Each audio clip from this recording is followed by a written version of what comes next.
Rachel Baribeau with Sunday Soul, your little dose of goodness as you go into your week, as you plan your week. And I am so thrilled. I'm so excited because this week we have the amazing, the sensational. She is somebody very, very special. And I'm going to let her tell you her big news in just a little bit. But you may have seen her coming to you on your television, doing axe throwing, doing cornhole, doing swimming, doing and not just being a sideline reporter, which is fantastic and amazing, one of the hardest jobs I've ever had, but announcing minor league baseball. She is the incomparable Melanie Newman. Hi, friend. How are you? You are just the best. I need you to hype me for like everything. I'll travel with you and just be your hype buddy. Is that okay? Perfect. Yes. So, you don't say no to anything, it seems like. And I have found a lot of people, when I said that you were coming on, told me they were like, they were asking me questions about you and asking career advice, and we'll get into some of those later. But one of the things that you and I share is this philosophy that we don't say no to things. We, my mom always said, don't get too big for your britches. So I'm happy to be the one getting coffee. I'm happy to help somebody carry cords. I'm happy to whatever it may be. If it's whatever job needs to be done, I'm happy to do it, because I always remember my mom's, voice in my ear saying, don't get too big for your britches. And it seems to me that any opportunity, whether you know it or not, or whether you're familiar or not, you just don't say no. I mean, you pretty much hit the nail on the head with it. And I've had people ask, well, how did you land this big role? And no, I never thought my first national ESPN appearance would be cornhole. Like, that's not that was being broadcasted when I first got started. And I got to that level, like you said, just saying yes to stuff. My relationship with that producer started because I said yes to working a college baseball tournament for free. That's 5 games a day for 5 days. And it rained. It was like the worst weather you could have ever had, but it was a chance. Mm-hmm. I've literally lived between Florida and Arizona and all up and down the East Coast, having never been to some of these cities in my life, because there was a chance. And that's the whole thing in our industry. Is the minute you go, well, I'll go here, but I don't want to live here, or I'll cover this sport, but I don't want to do this sport. That's when you start limiting yourself real quick, and you start taking away chances. There aren't many people who can get an email, 3 weeks out. Hey, do you want to do swimming? I can at best tread water. And announcers are Olympic legends in the pool. Yeah. They've brought home gold for the United States. And I said yes, and I studied my tail off, and I got really lucky that every single one I've worked with has been so gracious to not only give me grace in growing into that sport, but to also help me learn the sport. Curious, that versatility that you show. I remember, and I can relate to you, because again, we're very close, and I feel like I passed the baton to you, but I'll talk about that a little bit later on. But that versatility, I remember years ago getting a call from SiriusXM and saying, years and years ago, how well do you know college baseball? And I said, well, I used to be a Diamond Dog, but give me a few days and I'll get brushed up on it. And they said, good, because you're going to be covering the College World Series. For any walk of life, talk to me about versatility, but especially for those that are interested in broadcasting. How in the world do you learn cornhole? Do you learn axe throwing or swimming in a short amount of time if it's not the primary sport that you cover? You have to be willing to learn. And I finally have summed it up in my head, the essence of our industry. When people ask, what's it like, or what's this? It's like being back in college, and every week is finals week, and it's a different final. So you are cramming beyond belief, and it's a new test every single time. And we're lucky. And I still remember when I first got started, we didn't even have the resources we have today, but with social media and YouTube and all this other stuff, you have everything at your fingertips to access old broadcasts, to watch videos of people who are avid about the sport or knowledgeable about the sport, so you can pick up on technique, the ins, the outs, where are the big cities that are most encompassing for the sport.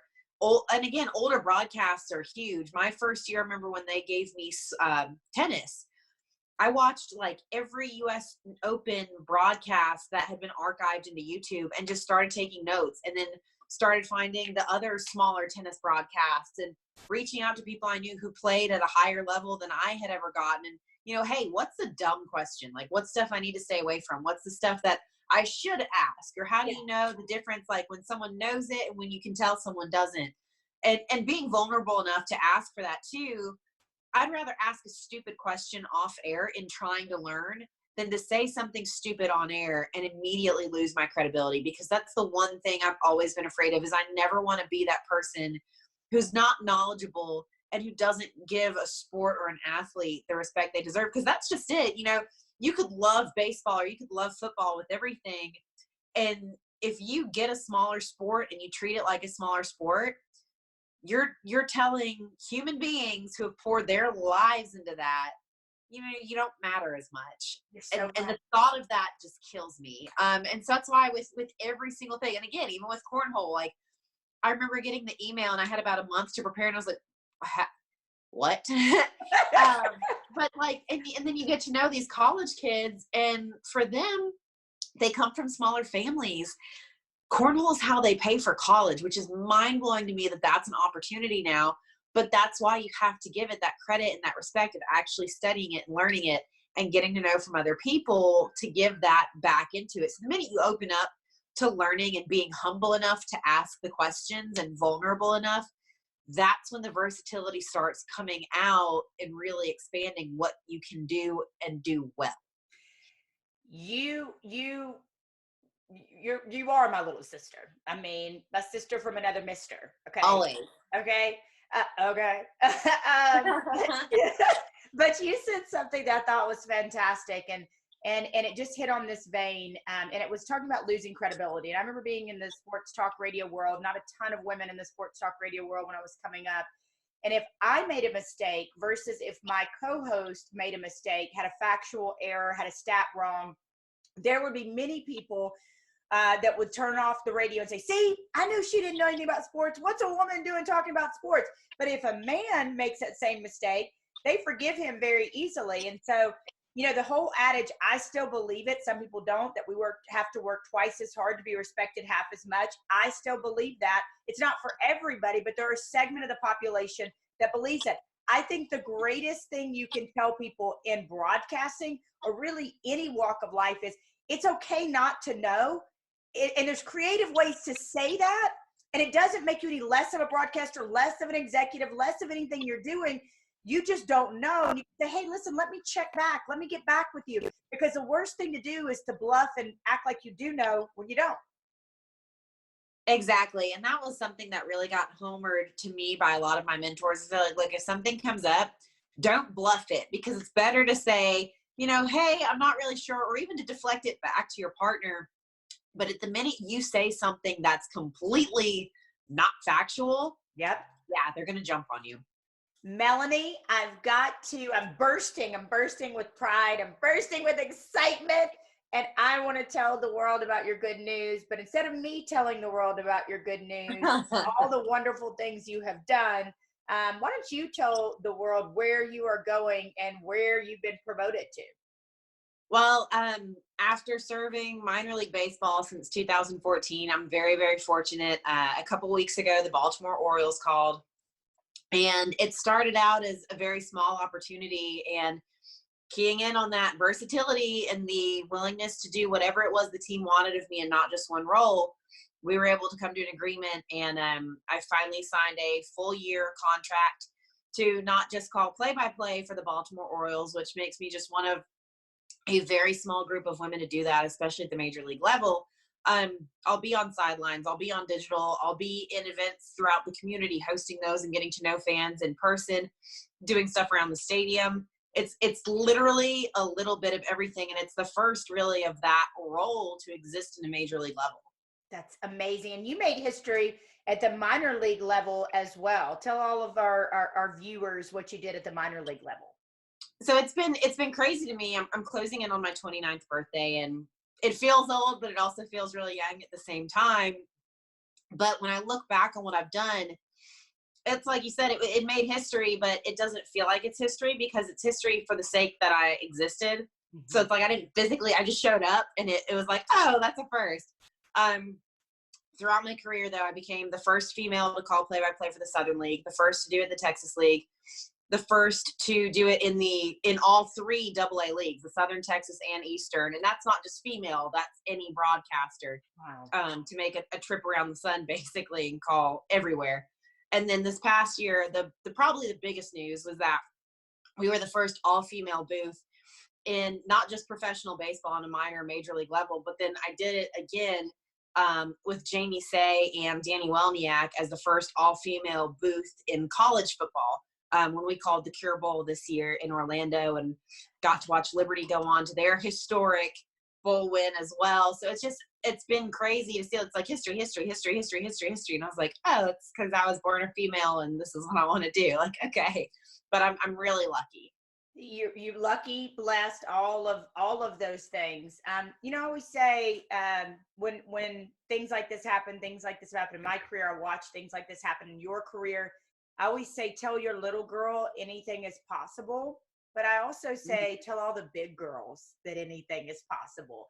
Never quit dreaming, Melanie. You're never too old to go after your dream. You're never too old to make history. You're never too old to do something that's a first for you. It doesn't even have to be in the history books. You just happen to do things that are in the history books. But I'm sure that's got to be inspiring for you, knowing how much you've inspired girls, women of all ages, and girl dads everywhere, and moms. I mean, everybody, really. Yeah, I love that the girl dad theme is trending. Obviously the circumstances around that are very sad, but just even away from the female element as a whole, but for little boys and men too, who might be pursuing a field that's not necessarily male dominated. It's just about teaching everybody that if you have a calling, go pursue that calling. Your looks, your gender, your religion, none of that should play a factor if you're qualified for the job. All right. So after 17 years of broadcasting, my friend, I'm passing the baton to you. That means a lot to me. You and their select few of people that I have mentored over the years. I retired from sportscasting this past fall, and I'm watching you do it, doing bigger and more amazing things, better broadcaster than I ever was. But I'm curious, you've been one of the biggest supporters of this movement, changing the narrative. And this shirt just happens to be from Minnesota, hosted the first ever mental health game between Minnesota and Maryland this past October. I'm curious your thoughts of what you've been able to see with changing the narrative from the outside. Knowing me, just watching it from the outside, I'm curious your thoughts on the movement. I mean, at first it excited me just having followed you, and not even, oh, she's a great broadcaster, but it was just the essence and everything that you poured into it. You knew that you did it 100%, and you did it with your heart. You talked about athletes with your heart. It wasn't numbers and statistics in black and white. So the minute that I saw a changing the narrative movement, and it was going to be 15 minutes from where I lived, I was like, I have to be there. Like, I know that this is at a high school, and I have not been in high school in a decade, but like, I need to be there. I need to meet her in person, like, just to have that connection. And it's like you said, like, it's become a sisterhood now, and it just always felt like that. Yeah. But to see it from the outside of the athletes, especially as a broadcaster, I mean, to further know it changed my whole approach to the broadcasting industry and why we do what we do and how we treat athletes. And that's, like we talked about earlier, I just finished the ACC swim championships for both men and women. And my coverage has gotten deeper because I've understood, like, there's a human element to these athletes. And I think sometimes in sports, we put them on this pedestal of desensitizing them. They don't have emotions. They don't have feelings. They don't go through anything hard. They just wake up and they're good at sports, and that's it. And that's just not true. And even tonight, we had one of our male athletes. He's a senior, so this is it. And he's been one of my favorites for the last 4 years. But I mean, he got emotional. And their head coach got emotional. I've never seen him emotional. Yeah. But that's it. It just drives it home all the more.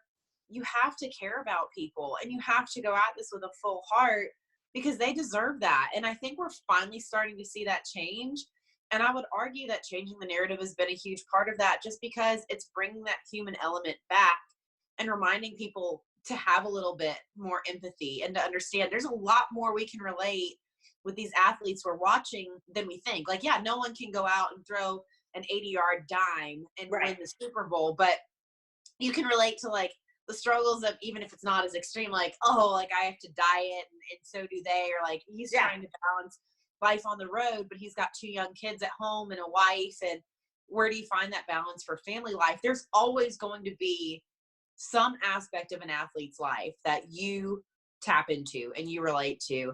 And I just think changing the narrative, in addition to what it does for the athletes themselves and showing them, you know, you can live your life like this, you can affect other people like this, but for the outside world to go, hey, you can care about athletes like this, you can show this side, you can talk about more than the black and white numbers. And I just think it's going to change the way we cover sports as a whole immensely. It's always humbling to hear what your movement, what your work, how it's perceived. You know, I didn't ask you, tell me what you think about this, you know, and so beforehand, I mean, so it's always humbling to hear that, because you're right. I'm focused on the athlete, but you have such a fantastic point. It's about the humanizing of the athlete, and it's about saying, reminding that somebody's son, that somebody's grandson, that somebody's brother, that somebody's boyfriend, that somebody's future husband, right? And I also think the good side of social media has done that as well, Melanie, helped us to see them, because athletes tell me all over the country, if I get one kind of comment that's at the top of the heap, it's, I'm dying for people to know who I am besides being an athlete. And they also hear the stereotypes too. They hear that as well. And so I love hearing your perspective from an outside, from watching it outside, and also knowing me and seeing that humanizing angle and how it helps fans and helps everybody else see athletes.